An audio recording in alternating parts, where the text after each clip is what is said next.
Dr. Jacques Jospitre of Soho MD. I'm here at the Bullpen at the JP Morgan Healthcare Conference.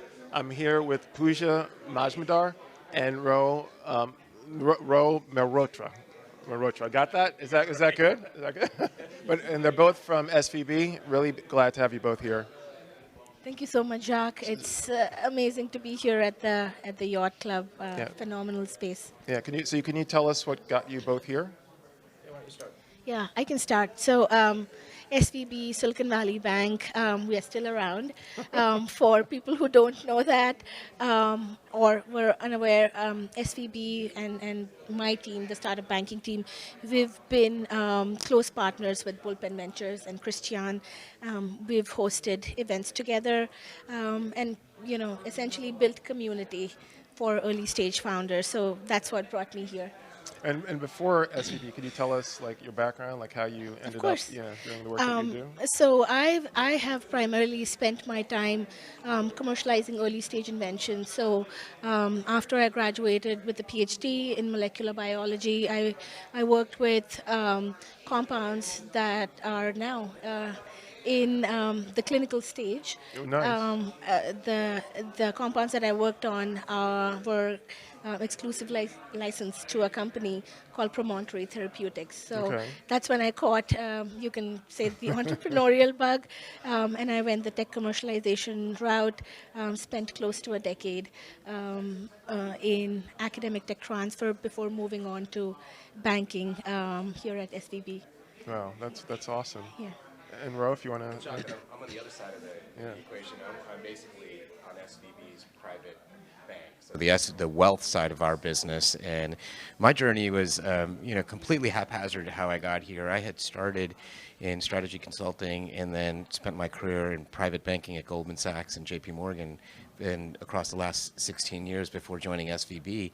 And you can imagine how much interest there was in the life sciences and healthcare space. So I didn't bring the academic background to it, but the business side of it was just first generation wealth creation was so prevalent that we started forming a niche to really focus on the unique needs of these founders, the entrepreneurs, and everybody in the ecosystem.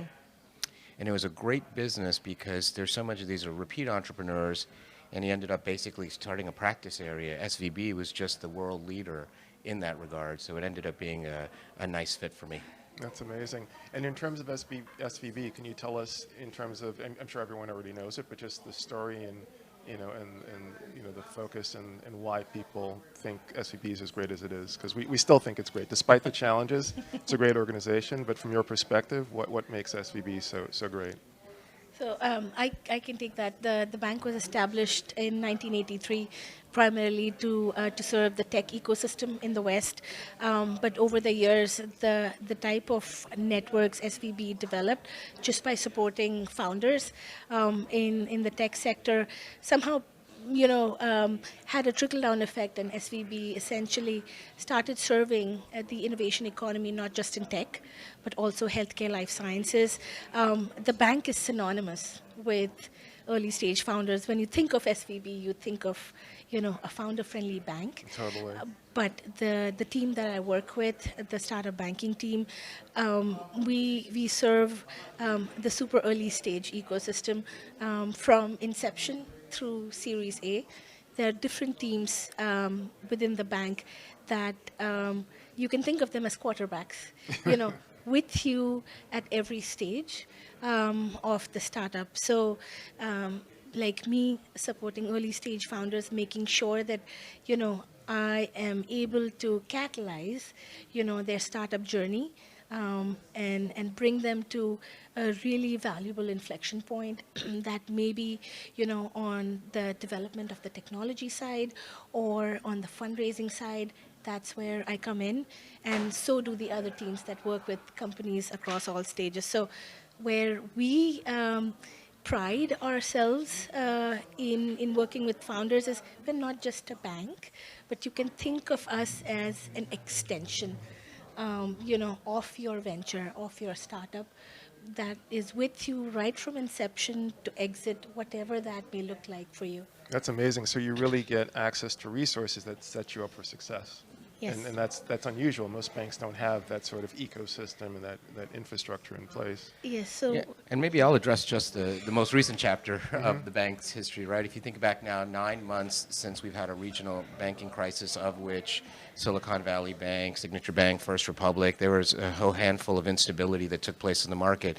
So the next chapter really has been our ownership through First Citizens Bank. And this is a third generation family-owned entity that has stepped in with an incredibly strong balance sheet, about $200 billion, Wow.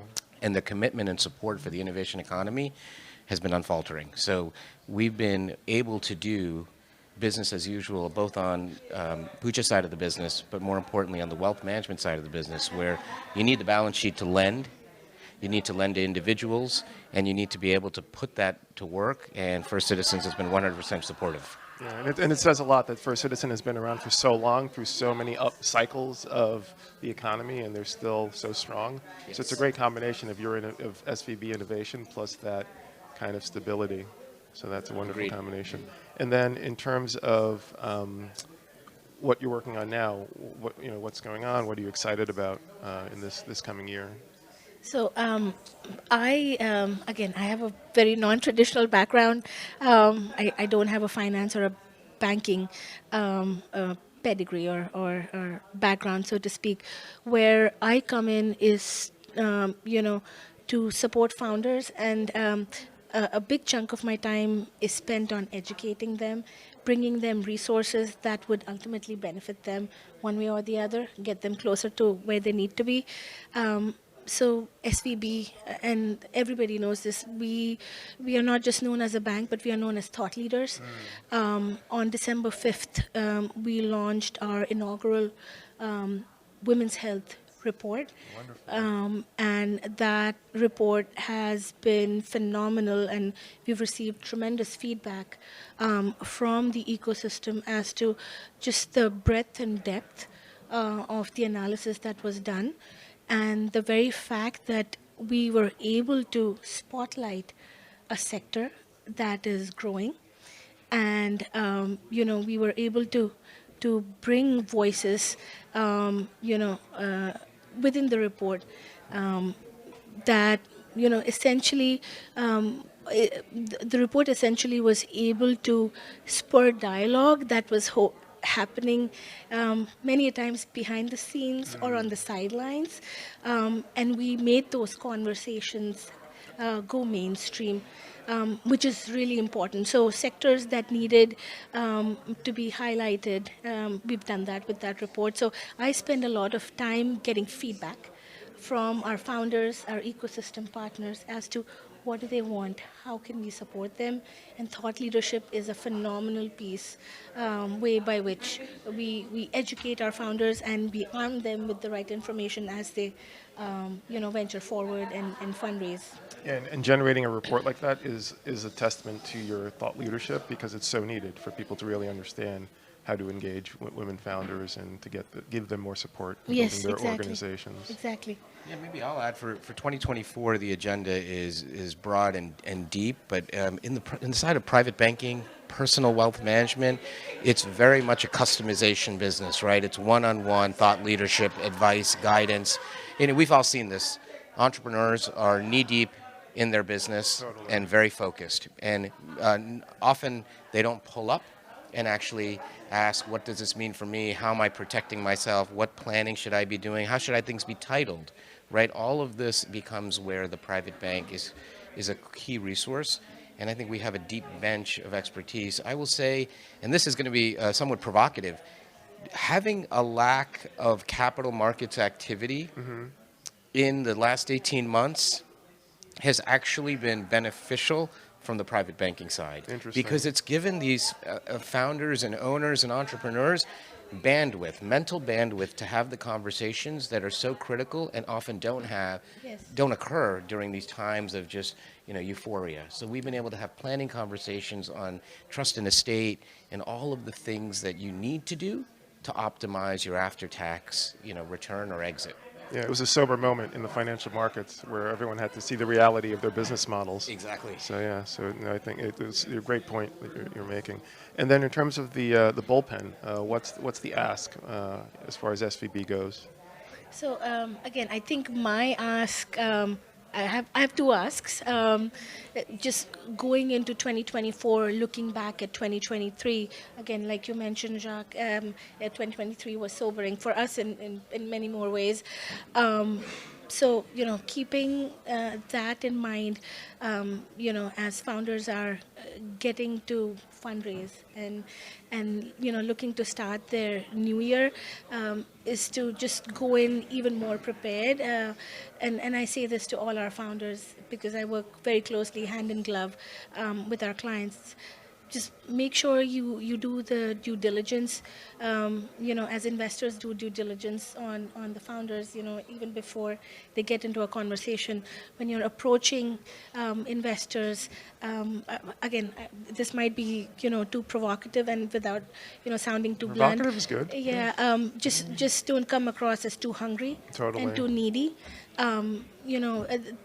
Just just look for friendly advice, and not them to take out their checkbook and write you a check. So happy to chat with people more on that topic. And on the other side, the ask would be, what do you want to see from us? Are there any topics that you would want SVB to look into, do a deeper dive into, to do more analyses? What can we do for you in 2024 is what my ask would be. Yeah, it's interesting. It's really focusing on the relationship. It's not just the money. It's saying, who are the people? What support can I get? What guidance? Yes. Yeah, all that's key for Yes. succeeding. I might just add, our ask is pretty simple, which is be forward thinking and ask the questions associated with your personal balance sheet that oftentimes you deem to be not something that you want to have in open dialogue. So the resources and deep bench at First Citizens SVB Wealth are there to answer those questions. We do it in a group forum where we talk about how assets should be titled. We also do it in a one-on-one context, but more often than not, the conversation that really frustrates me is that it happens too late. We're at a Series C or something that's so far along that our planning tools and opportunities are more limited. And so I only encourage the audience and the bullpen to basically ask often, ask early. Yeah. Nothing is considered, inept, because this is a world that's new to everybody. And this notion of trust and wills and powers of attorney, sometimes that people think that that's just not for them, or it occurs much later. And I just ask you to pull that forward. That's really insightful. Thank you both, Pooja Majmudar and Rohit Mehrotra. Exactly. Thank you both for being here. And if you want to learn more, you can go to bullpen.ventures and see their links and bios. Thanks. We'll be back. Thanks, John. Thanks.